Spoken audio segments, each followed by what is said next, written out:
In Titus 2, older women are commanded to teach what is good so they can help younger women love their husbands and children. On today's show, you'll hear from older women who will share timeless, relevant biblical wisdom and personal, profound life experiences to help answer your questions and teach what God says is good so you can be the wife and mother you were created to be. Welcome to another episode of Older Women Likewise.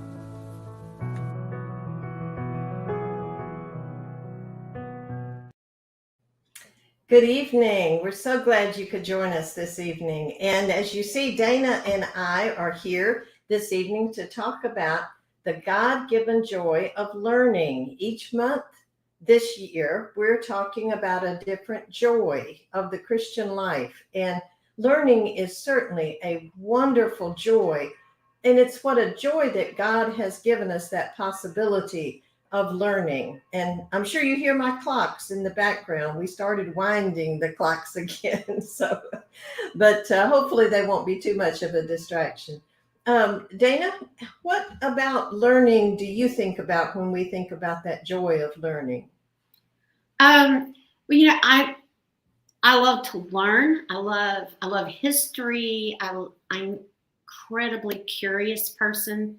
So, when I think about learning, I just think about all the different opportunities we have. And in our world we live in today, I think we have more opportunities than ever to learn. I have a love-hate relationship with the internet, which I think most of us do, especially as Christians. But I'm on it nearly every day for something. Mm-hmm. And it can be a great tool for learning lots of things, learning where to find things. Right. Learning, you can just follow your curiosity and learn a lot of things. And I do that a lot. There she is. There's our Cindy. We weren't sure you were going to make it. We weren't sure where you are, Cindy. Are you traveling already or still at home? Yes, we are in Alabama in Fairhope. It's gorgeous here. But I could not have more technical difficulties than I'm having right now. So let me know if I get bleepy. I've got bad lighting and I'm half the size that you guys are, it looks like, at least from my perspective. But it is what it is. And we've been doing this a long time and we've just about seen it all, haven't we, Ila? It's very true. That is so true. And, our viewers and listeners on the podcast won't know the difference, which is really a blessing. But our viewers will see, and hopefully there won't be a problem. But, we have such wonderful ladies who watch our program and that comment on it, that I know that whatever little glitches that we have will not keep our message from being heard. And that it's such a blessing to be working with you all tonight and to know that we're going to get God's message out there. So we were just chatting a little bit, Cindy, before you came on about what joy it is of learning. And so I wanted to know what your thoughts are on that. Well, I have just been thinking about how many things in life, I could probably name a dozen things that I once was interested in and over time kind of wore it out, no longer interested in it. But it's amazing. This thing, this feeling that you get when you're learning, I'm never going to get tired of that. I can tell until the day I die, my brain is just going to be hungry for more information that is useful and wise. And you guys, is there any other feeling that is better than when that spark goes off in your head and you're like, I get it now, I see, that explains it all, or there's that missing piece, right? It's just so wonderful. Right. And this joy of learning. So I thought tonight, sisters, that we would share both some bigger things and some lighter things about learning. And I thought I would kick off our conversation with a couple of the biggest things that I've learned in life. And then I want to hear what you guys are have been thinking about this week as you've been getting ready for this conversation. So as far as heavier things, I would say I was thinking, like, what is the biggest thing that I've learned in life? And it is that God is right. Yeah. The more I read the Bible, the more I'm like, there it is again. As I see everything that he said will happen, happens. And I'm talking about verses like Proverbs 13:15 that says the way of the transgressor is hard. Mhm. I see that all over the country, and I see it every day. And you see it, it's heartbreaking, but you see how hard some people's lives are when they have gone into things that are addictive: pornography, alcoholism, drug addiction, fornication. I mean, even sloth. The way of the transgressor is hard. God is always right. And I just think the opposite of that is the truth will make you free. Now, that's another thing that's kind of the opposite of that, but I've seen it over and over and over again. There's so many different ways that the truth makes you free, and it's because God is right. When you do things his way, when I do things his way, I spare myself a lot of unnecessary pain. And even the sources of pain that are out of my control, that are just going to happen to me, those take on a meaningful purpose. Like they aren't for nothing, they're an opportunity to learn and grow and that kind of thing. So that was probably the biggest thing that I've learned. But how about you, Ila? What is a big thing that you have learned in life? Well, one of the things I learned, and it was a hard lesson in some ways to learn, in the sense that it was, let's see what I'm trying to get. Here we go. It was learned at a rough time in life, when basically raising teenagers and working with teenagers and trying to, to get them raised up, when my kids were younger. And some days I just thought, and you see, I just don't know how I can go on. And you see other people that don't seem to have any trouble at all with it. And I learned. I don't believe that. Well, I'm telling you, some days. And one thing I learned was the best you can do is the best you can do right now. It's the best you can do. And it was when you learn better, keep learning, learn better. Yes. And when you learn better, do better. But, you can't beat yourself up by looking at, and I would look at other people. They don't have any trouble with their kids. Why am I having trouble with my kids? Kind of thing. But the best I could do was the best I could do. And I've told people that, especially when they're in a time of turmoil and they feel inadequate. And quite often we mothers will feel inadequate. I could have done better. I see somebody else who's doing better. But the best you can do is the best you can do right now.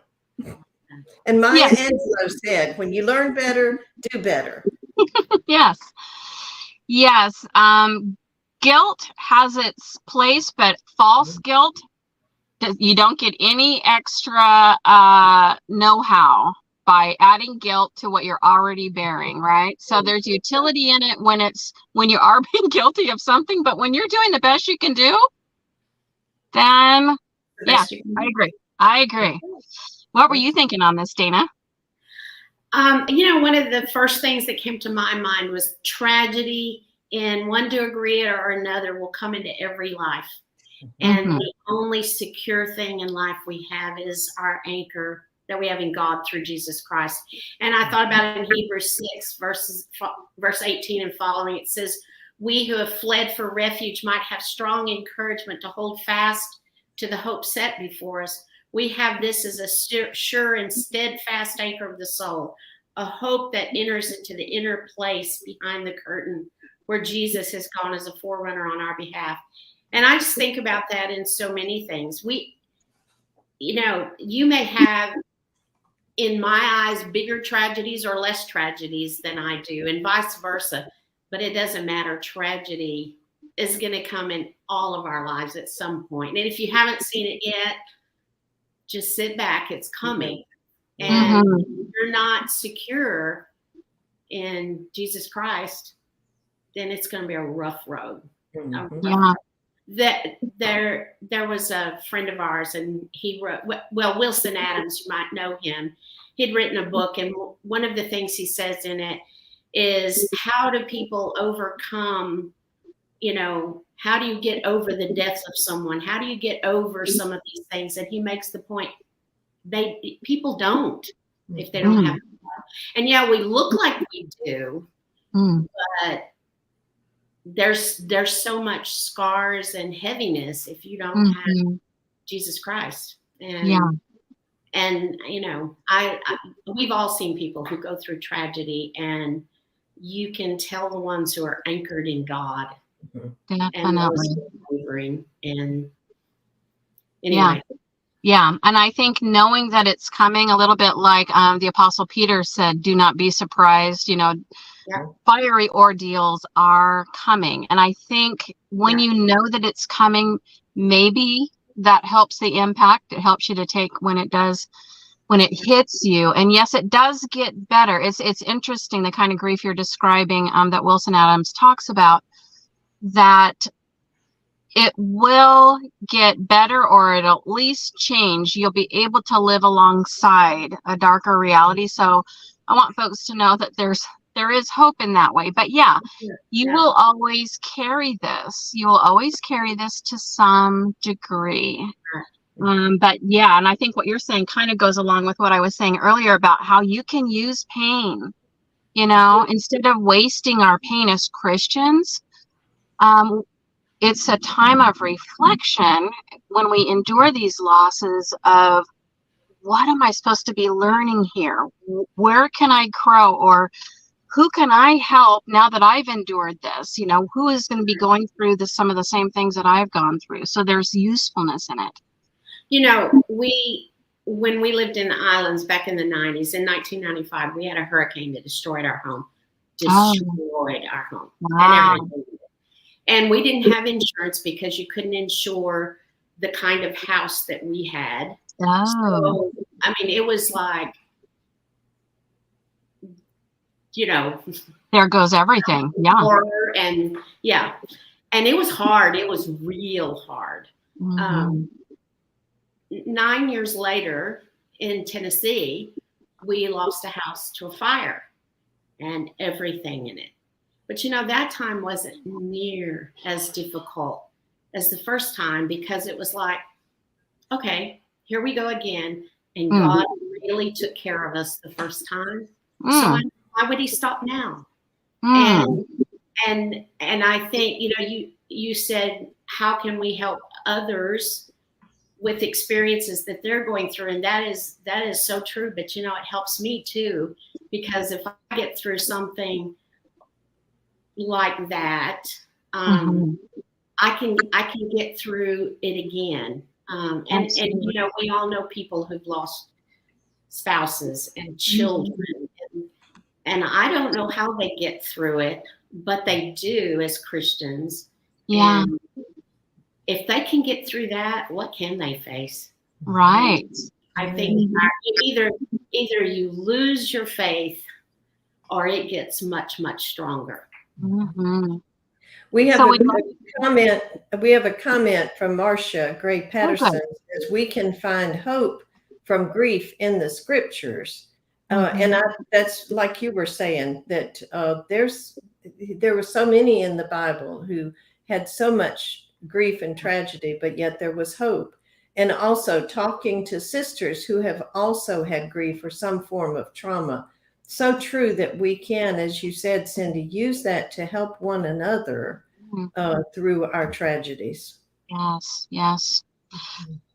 Everything we go through, we can find some utility in it if we look really, really hard. And maybe that's something that makes us able to endure it, is to know that we can make use of everything we've endured.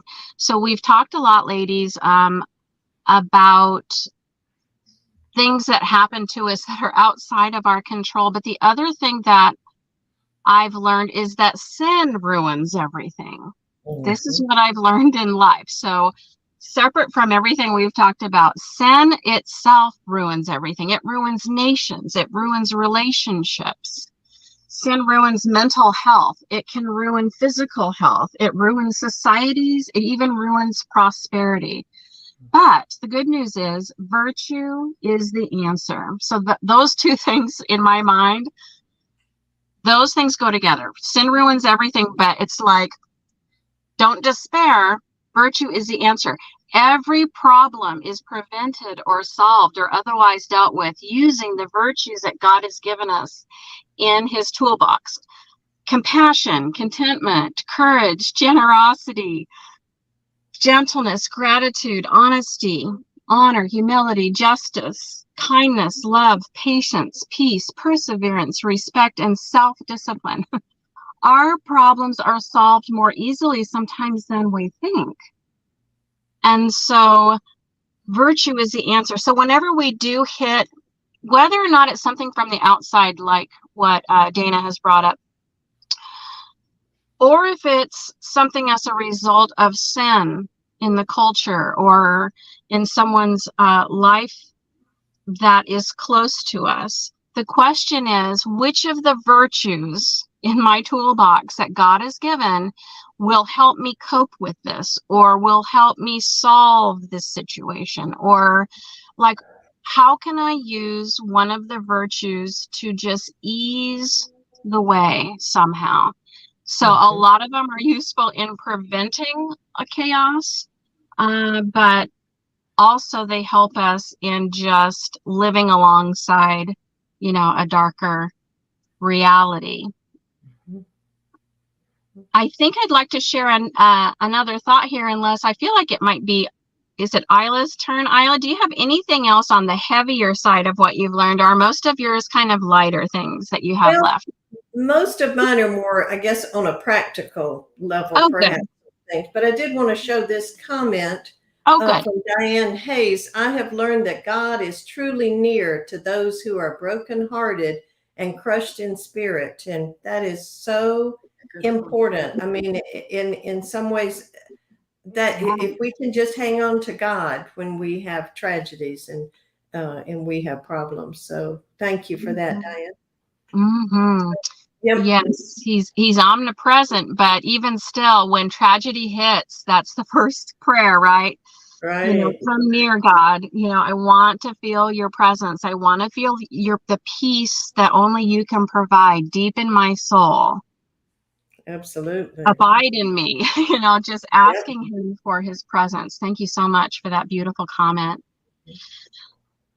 I've learned that great peace is found in controlling myself at the thought level. And really, this comment that just came up plays very, very well. I mean, that's the ultimate source of peace, is asking God for peace. But if I can control myself at the thought level, rather than letting my mind run wild and then trying to control my words or my actions, when I've been letting my mind just, it can be anxiety, it can be fear or anger or whatever, can lead to sin if I don't wrangle it back in. If I can control those at the thought level and kick them out as soon as I notice them, and that's the key, notice those self-destructive thoughts right when they enter your mind, and replace them instantly with something that is true or honorable, right, pure, lovely, of a good repute, excellent, and praiseworthy. Think on these things, Philippians 4:8. So that has very much helped me to have more peace in my heart, as well as learning to accept the things that I cannot change. So I can change what I'm thinking about and think about something more productive, but to accept the things that I can't change, that has been something that I have learned, and it has been a great, great source of happiness for me. Like, instead of pining for what could have been, what does that solve? I mean, obviously there needs to be a grieving period as we let go of something that we thought was going to be, that we wanted, or you know, how things could have been if, and, you know, maybe other people's behavior and that kind of thing that we have no control over. I have found that accepting reality instead of pining for what could have been is a great, great source of peace. Mm-hmm. Have you guys had any experiences with this? Well, you know, kind of along that line, one of the things I had thought about is, and the way I had worded it is, your pain is real, physical or emotional, and it doesn't do any good to compare it to someone else's. Oh, yes. We could all sit and compare ourselves and say, well, look what Job went through, and what I'm going through doesn't even compare. And that's true. That's very true. But that still doesn't take my pain away. And it doesn't make mine not real. And I think when you talk about looking at what I can control and what I can't control, you know, we could go back to the scripture that I talked about earlier in Hebrews. You know, we have to have an anchor in God, and that's gonna help me in whatever I face. And it doesn't do any good for me to compare myself to you and yourself to me. And, you know, I have this health problem, but you have that one. Mine is so much worse, or mine is so much less. It doesn't matter. I have what I have. Yeah. What tragedies I've gone through are mine. What joys I go through are mine. And I have to control what I can control, and let God control the rest, and stop comparing. I've recently, I think, living here with a lot of 80 and 90-year-old people, I don't feel accelerated toward age, but I'm thinking, I guess I'm looking forward more to, okay, if the Lord wills and I'm 80 or 90, I'm reframing some things that I used to say, where I might say, oh, I miss, you know, you see young children, oh, I miss my children being young. And I told the kids, I said, I've decided to reframe that. Instead of saying, I miss so-and-so, that's sad. But I'm going to say, I have happy memories of. That's good. And when you say those words, your brain hears them, you know, I mean, and that affects you the same as if somebody outside of you said it. And that's, you know, that's what self-talk is all about. But I've just decided that's what I'm going to say. And I'll find myself going, oh, I missed. No. I have happy memories of that. That's good. Yeah. Yes. And both are true. But yeah, telling yourself the just as true angle that is more positive and teaches your brain. I think so many things in life can be reframed like that. And so if we do have something cycling around in our brain, something maybe that we don't have control of, something that we can't change, how can you talk to yourself about it in a way that's still true, but yes, in a way that trains your brain to be more grateful, really, right? A lot of that is rooted in gratitude. Any other thoughts, Dana? No, you know. All right. The only other thing I thought about is how much we can depend on our brothers and sisters in Christ. And, you know, my father said, and I've heard other people say it, there's nobody that can love you like the brethren, and there's nobody that can hurt you like the brethren. And that's true. And if you've been around very long, you've experienced both. But boy, the love that we can get from brethren and the support we can get is golden. Absolutely. Better than any riches. And when we are dealing with heavy things, we have sisters that we can seek help from, and that's worth so much. Yeah, I think my last thought on this kind of goes along with that, Dana, because I'm thinking about, I would have to say, of all the sisters in Christ that I've met around the country as we've traveled, living nomadically 2.5 years, and the heart-to-heart conversations that I've had with so many of them, I would say the one thing that is heaviest on their hearts is often someone that they heavily invested in, that they love very deeply, someone that has rejected the love of God and walked away from the love of God. And so I thought about that, and, how we're supposed to, reach out for them and try to initiate and do everything we can. But there comes a time when you've done that, and you've done that repeatedly, and God is still, the love of God is being rejected, and really your own love, as you try to express your own love to them by sharing the wisdom of God, this is a rejection. They're rejecting you, and they're rejecting God. What do you do? And this is really hard, and I'm open to the feedback that you guys have on this, but you've got to learn to know when to do what Jesus said in Matthew 10:14, whoever does not receive you nor heed your words as you go out of that house or that city, shake the dust off your feet.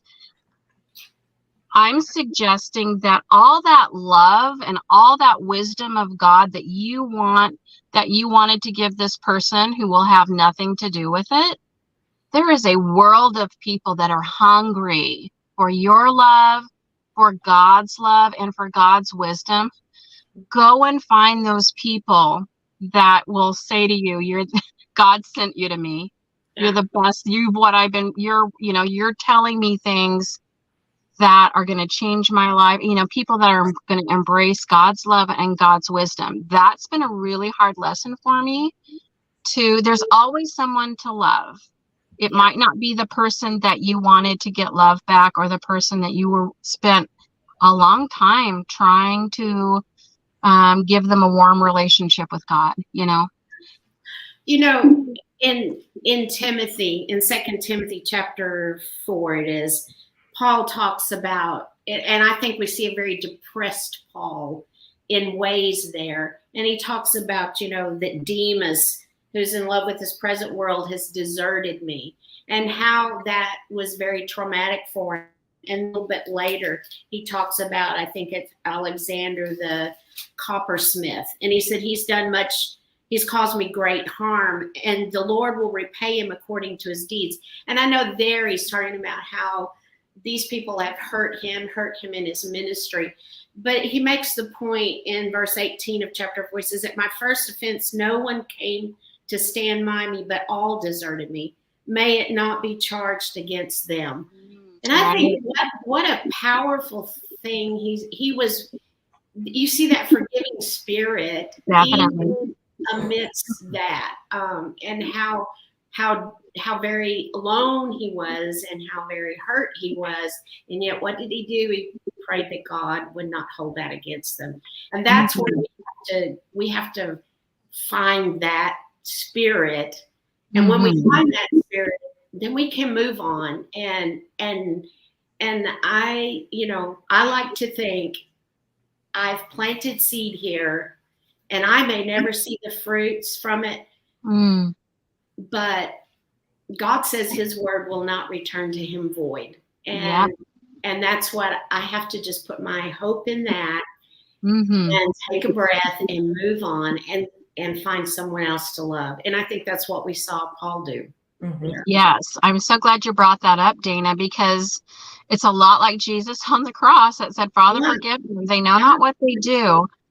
And it's a reminder that Satan can use that situation to grow a root of bitterness in our heart, right? Resentment and bitterness. And so the point that you've made is, don't let that happen. No. That you are open and ready, to receive them back, and you're mostly heartbroken, not bitter. So, and not only can bitterness get in there, but we can become discouraged to the point we don't want to go take it to someone else. And that is the last thing we want to do. See, and that's where mine goes in. The best you can do is the best you can do. Yes, it is. And if they don't want the gospel, that's the best you can do. I mean, you've got nothing better to give them than the gospel. True, yes, very, very true. So I thought it would be interesting. One more question here, ladies. Not everything is worth knowing. So what areas of learning have you found to be an empty waste of time? Isla, you want to start us off on this one? Did you have some thoughts along these lines? Yeah, for me, fiction reading in a lot of cases is an empty waste of time. Not all, but Yes. and it's not that it's wrong to do it. It just once I learn something that I've read in a story or I read about a story or something, it doesn't necessarily help me to be a better Christian or a better person. It's entertaining, but Yeah. to really focus on it. And I know people who just focus on reading, fiction reading, and just over and over and over, and that's all they do. And I'm thinking, oh, I just, I don't think I could do that. I like a book here now and again, but that one to me and that was like my first thought was reading. So. I don't read fiction. Yeah, oh, good. Ooh, I haven't offended you at least. You guys, at our age, do you feel like you don't want to do a single thing that does not make some corner of your life better? Like any corner, I've got to come out better for it. Now fiction, I remember when my kids were growing up, we went through this book. I think William Bennett wrote a book called The Book of Virtues. Mm-hmm. And so if there are stories for children that teach those virtues, perfect. But yeah, I want every moment to be one that makes me either better physically or relationally or intellectually or spiritually, or I'll take anything, because time is just so precious. It just feels like we don't have any time to waste. What are your thoughts, Dana? Well, I used to really be a political junkie. And that I just find an utter waste of time anymore. Yeah. And I think as I've matured but anything with TV to speak of, although I watch an episode of Perry Mason almost every night because I don't have to think. And that's what I do. Oh, Dana, if we ever swing by your house, you and Mark can have your Perry Mason time. And I'll go in another room, but yeah. I said something to a young lady the other day, and I said, like a Perry Mason thing. And she just looked at me odd. And I said, tell me you don't know who Perry Mason is. She goes, I've never heard of that. I was like, but I think like you said, there are so many things that if they don't affect me, and I just kind of wrote down that I have no interest in how radio waves work, or memorizing the number of bones in our body, or reading hieroglyphics, or I don't have any interest in that. And I'm glad somebody does. Yeah.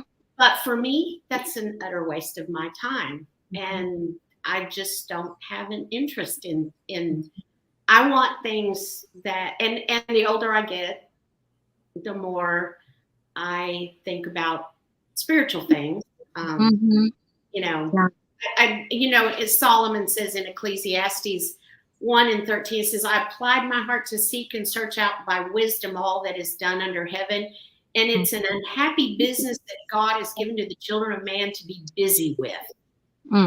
Like, sometimes that's all it is we're just busy with stuff that doesn't. And then he goes on to say, I've seen everything that is done under sun, and behold, all is vanity and striving after the wind. And so to your point, if it's not improving my life, if it's not something profitable that I'm going in, then it is a waste of time. At least it is for me.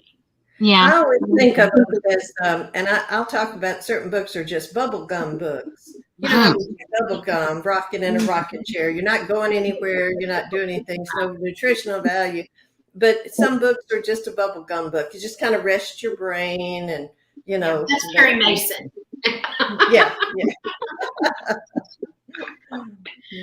The only other thought I think I wanted to share on this question of not everything's worth knowing. What areas of learning have you found to be an empty waste of time? And maybe this isn't so much empty as it is Well, it kind of goes back to my disinterest in like celebrities or cultural fads, even just television watching. Now, I know there's probably some fantastic documentaries out there, you know, certain channels. Probably I could still get back into that. I've watched a total of one program over the last 3 years, and it was that free solo climber guy. Maybe I mentioned that before, but the guy who climbs the face of El Capitan in Yosemite. So that's the totality of what I've watched. But here's the thing, you guys, as television gets darker and darker and darker, I think about how God turns his face away from evil.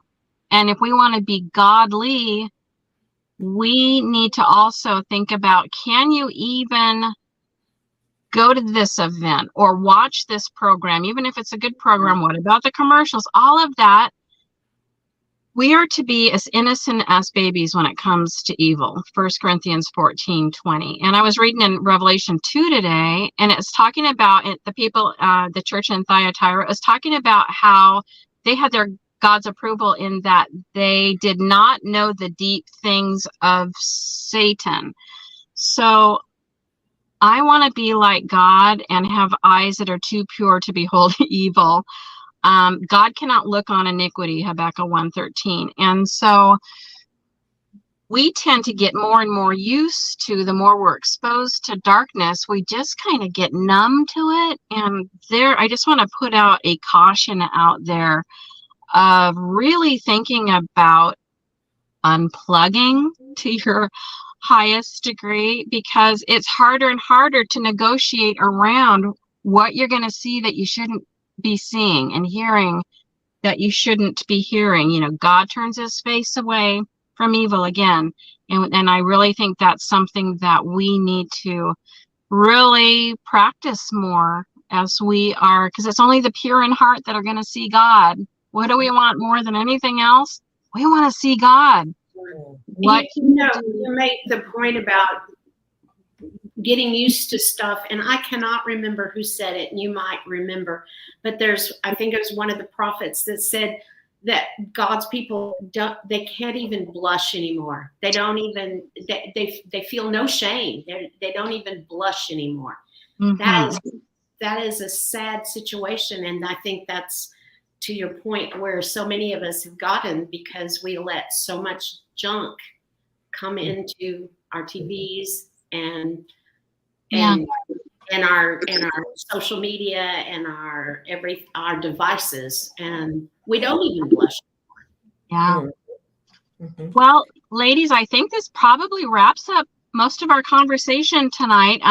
What do you say next week we talk about what specific resources that we have found to be accurate, efficient, and effective to gather the learning that has most benefited us? So that'll be something I think that we'll save for next week.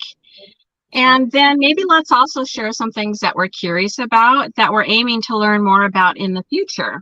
So I think that'll make for a very interesting and beneficial conversation for our listeners. I think that sounds great. Dana, you'll be back with us? I will. I'll be with you next week. Wonderful. That will be great. Marvelous. We appreciate that. Well, okay. So please come back next Thursday evening at 8:00 Eastern for another of our programs about the God-given joy of learning. And we'll continue our discussion next week. In the meantime, be sure to watch Answering Religious Error, on Tuesdays, and they're going live at noon, but they're available if you prefer to, watch it after work or in the evening. It'll still be available to you, but it'll be live at noon on Tuesdays Eastern time. And then Bible questions and answers are still as they have been on Wednesdays at noon. And then Mark's Daily Answer podcast is going on. Did I see 5 a.m.? It comes on, I don't know, 5 a.m. Eastern time, I believe. Yes, yeah, Monday through Friday. It's available. that'd be there's words for all that I don't know. And Ila, I think the men, I don't know if you got word on this, but they were studying Ecclesiastes. And now they have transitioned to really presenting evidences of why they believe in God, why they believe the scriptures are God breathed. Just a lot of apologetics, as it's called. Great. Related to building up your faith and embracing the realities that really help us build a foundation and have a clear worldview. Marvelous. Good stuff. Be sure to go and watch them as well. Watch those programs. Wonderful. Well, end of our program, and thank you again, Dana, for being with us. And Cindy, I'm glad you were able to get on. Before my voice goes, let me say good night. Good night.